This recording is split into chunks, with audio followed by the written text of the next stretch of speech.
तो यहाँ पर बच्चों अभी हम आपके साथ डिस्कस कर रहे थे एक्सरसाइज 10 का भी हम लोग डिस्कस करते हैं। क्वेश्चन नंबर 3 में आपके पास गिवन है, find the equation of a straight line passing through the point of intersection of this and cutting of equal non zero intercept from coordinate axis.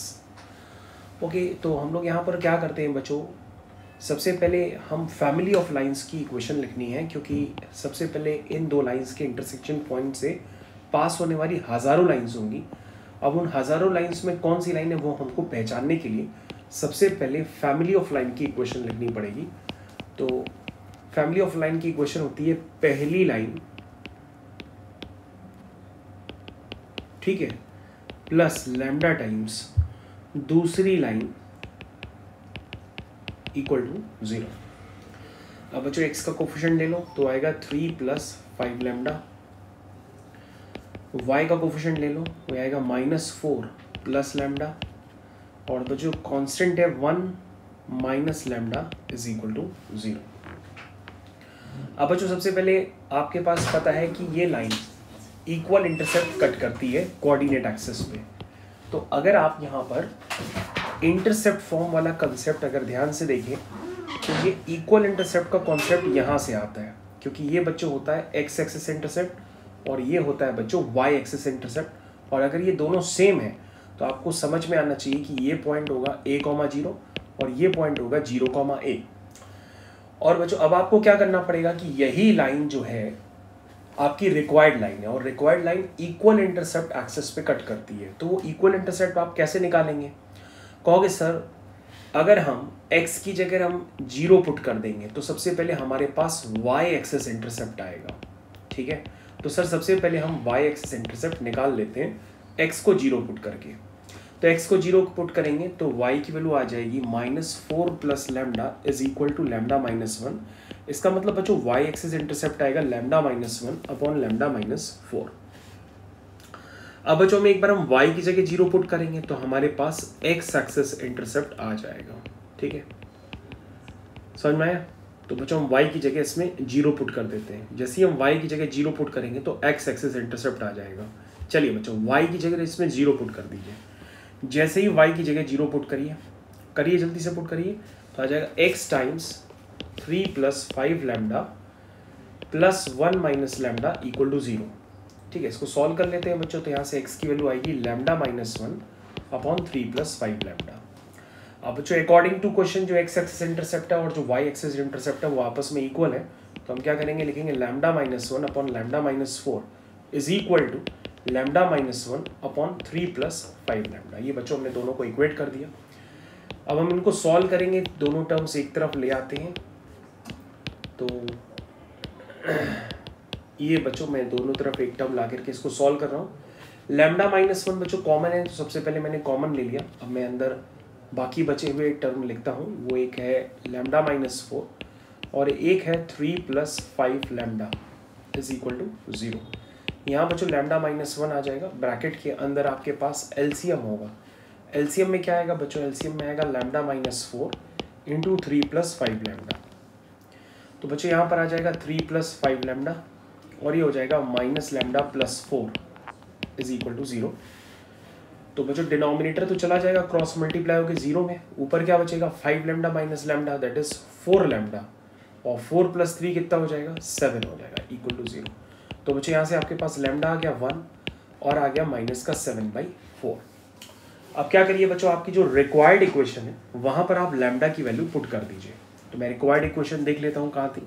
ये है बच्चों रिक्वायर्ड इक्वेशन नंबर 1। इसमें बच्चों आप value put कर दीजिए lambda की। जैसे ही आप लैम्डा की वैल्यू पुट करेंगे आपका आंसर निकल करके आ जाएगा। तो बच्चों 2 वैल्यूज़ लिखनी है लैम्डा की। आप पता नहीं आंसर किससे मैच करें, लेकिन अभी आप फिलहाल इसी में आंसर अपना प्लेस करिए ज़रा। तो यहाँ पे पुट कर दीजिए, x की जगह क्या आएगा, क्या आएगा बच्चों, लैम्डा तो निकाल चुके हैं। हाँ, लैम्डा की वैल्यू कितनी है -7/4 n 1। तो पहले हम बच्चों -7/4 पुट कर देते हैं। तो 5 इंटू, चलो अच्छा अभी पूरा ही लिख लेते हैं, कैंसिलेशन कुछ नहीं करते। 5 प्लस लेमडा, लेमडा कितना हो गया -7/4 plus y times -4 plus lambda, lambda कितना हो गया -7/4 प्लस 1 माइनस लेमडा, तो माइनस माइनस कितना हो जाएगा +7/4 इक्वल टू 0। ठीक है, इसको बच्चों हम सिंप्लीफाई कर लेते हैं। चलिए सिंप्लीफाई करिए, तो आएगा 3 - 35/4 प्लस वाई टाइम्स 4 4 जा 16 -16 और 7 माइनस का 23/4। यहाँ तक सबको समझ में आ गया। 4 1 जा 4, 11/4 इज इक्वल टू 0। ये हो गया 4 3 जा 12, 12 - 35/4 माइनस, बच्चों हो गया है क्वेश्चन। बस आपको ये जो है ना खुद से सिंप्लीफाई करना होता है, लेकिन अभी मैं आपको खुद ही करके दे रहा हूँ पूरा एक काम। अब बच्चों ये कितना आएगा 5 - 2 हो जाएगा 3 हो जाएगा, और 3 - 1 कितना हो जाएगा 2 हो जाएगा। तो ये हो गया माइनस का 23x माइनस का 23y प्लस का क्या बचा 11 इज इक्वल टू 0। तो बच्चों अगर आप ध्यान से देखें 4 तो मैंने डिनोमिनेटर से हटा दिया, तो आपका आंसर मैच कर रहा है 23x plus 23y minus 11 is equal to 0। ये बच्चों आपका फुल एंड फाइनल आंसर है जो आपका मैच कर रहा है। तो अब आप यहीं पे छोड़ दीजिए, भले क्वेश्चन आपका कंप्लीट हो गया है। तो बच्चों था ये क्वेश्चन नंबर 3। थैंक यू, आप समझ गए होंगे। आपसे क्वेश्चन नंबर 4 हो चुका है। क्वेश्चन नंबर 4 ट्राई किया था आपने? करना है। करा है? करना है। ओके, तो अभी हम आपके साथ क्वेश्चन नंबर 4 भी कंप्लीट कर देते हैं। जरा क्वेश्चन नंबर 4 भी आप लोग एक ही बार में देख लीजिए। ये बच्चों आपका हो गया question number 4। Start with question number 4। क्या है बच्चों, पढ़ लीजिए जल्दी से। इसमें लिखा है find the x axis intercept of a line that belong to the both family. तो पहली फैमिली क्या है? पहली फैमिली है बच्चों y - 3x plus 2 plus k times y - x is equal to 0। ये बच्चों पहली फैमिली है। पहली फैमिली क्या रिप्रेजेंट कर रही है कि भैया ये फैमिली ऑफ लाइंस को रिप्रेजेंट कर रही है जो कौन सी दो लाइन से मिलकर के बनी है, y - 3x plus 2 equal to 0, और दूसरी लाइन है y - x is equal to 0। क्योंकि बच्चों ये फॉर्म बन गया। कितना टाइम लगेगा फादर पूछ रहे हैं? 10 मिनट, 10-15 मिनट बाद। तो पहली लाइन प्लस लैम्डा टाइम्स दूसरी लाइन इक्वल टू 0। ये बच्चों इक्वेशन कभी भी बनती है तो हम क्या कहते हैं, ये फैमिली ऑफ को रिप्रेजेंट करती है ना। तो ये बात समझ में आ गया। ओके, तो बच्चों ये आपको हमको इंटरसेक्शन पॉइंट बताना पड़ेगा कितना है। तो कहोगे सर ये तो इंटरसेक्शन पॉइंट निकालने के लिए हम दोनों को सॉल्व कर लेते हैं। वहाँ से आ जाएगा y = x, तो y = x हम इस वाली इक्वेशन में पुट कर देते हैं जल्दी से।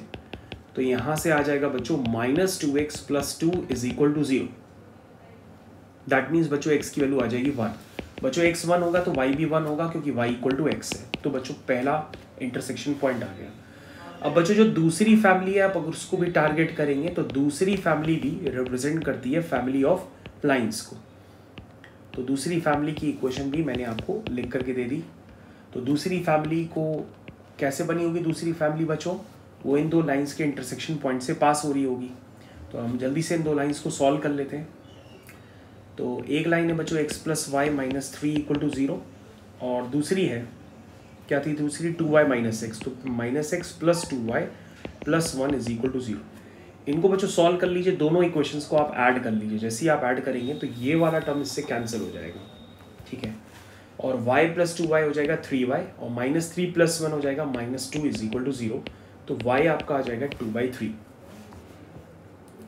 बच्चों अगर आपका y 2/3 आ जाएगा तो आपका x भी आ जाएगा, क्योंकि आप क्या करिए किसी भी एक इक्वेशन में y की वैल्यू पुट कर दीजिए। तो ये हो जाएगा x कितना हुआ 3 3 जा 9, तो बच्चों कितना आया 2 - 9, और 2 - 9 कितना होता है -7, तो ये हो गया -7/3। तो बच्चों x की वैल्यू कितनी आ गई 7/3, ठीक है। कितनी आई 7/3, और y की वैल्यू कितनी थी बच्चों यहाँ पे 2/3, ठीक है। तो बच्चों मेरे ख्याल से दूसरी फैमिली का भी आपको इंटरसेक्शन पॉइंट पता पड़ गया है। अब आपको बच्चों एक ऐसी लाइन निकालनी है जो दोनों फैमिली से बिलोंग करती हो। तो वो लाइन कौन सी होगी, वो बच्चों यही हो सकती है लाइन जो दोनों फैमिली से बिलोंग करेगी। तो आपको क्या करना पड़ेगा, उस लाइन को दोनों फैमिली से बिलोंग करने के लिए उन दोनों लाइंस को उन फैमिली के इंटरसेक्शन पॉइंट से पास करना पड़ेगा। अब इस लाइन की जो प्रॉपर्टी होगी वो दोनों फैमिली से बिलोंग करती है, इससे भी और इससे भी। और क्वेश्चन में बच्चों यही लिखा था कि आपको उस लाइन को निकालना है और लाइन को निकालने के बाद उसका एक्स एक्सेस इंटरसेप्ट निकालना है। तो बच्चों अब आपके पास 2 पॉइंट्स हो गए, तो हम लाइन की इक्वेशन लिख देते हैं, which is y minus y1 is equal to क्या लिखेंगे, y2 minus y1 upon x2 minus x1 into bracket x minus x1। आपको बच्चों उस लाइन का क्या निकालना है, एक्स एक्सेस इंटरसेप्ट, है ना। क्या निकालना है, लाइन का एक्स एक्सेस इंटरसेप्ट निकालना है। तो बच्चों लाइन का अगर आपको एक्स एक्सेस इंटरसेप्ट निकालना है तो आप इसमें y की जगह क्या पुट कर दीजिए, 0। तो ये हो जाएगा 2 माइनस 3 हो गया -1/3, ठीक है। और 7 माइनस 3 यानी कि 4/3, और ये हो गया x माइनस 1। तो बच्चों ये 3 से 3 कैंसिल हो जाएगा, ठीक है। इधर उधर से माइनस भी कैंसिल हो जाएगा, 4 is equal to x minus 1 हो जाएगा, that means x is equal to 5 आ जाएगा। तो दैट मीन्स बच्चों आपका ये आंसर पूरी तरीके से कंप्लीट हो गया। तो थैंक यू बच्चों, मैंने आपको तीसरा, चौथा और दूसरा ये तीनों क्वेश्चन आपको सीक्वेंस में डिस्कस कर दिए।